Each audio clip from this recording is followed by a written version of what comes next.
الحمد لله الذي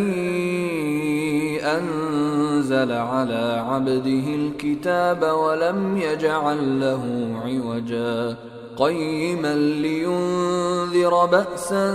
شديدا من لدنه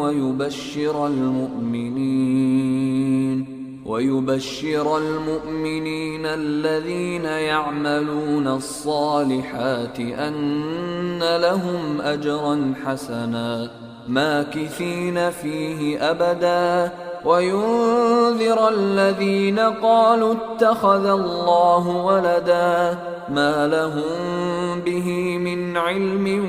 ولا لآبائهم كبرت كلمة تخرج من أفواههم إن يقولون إلا كذبا فلعلك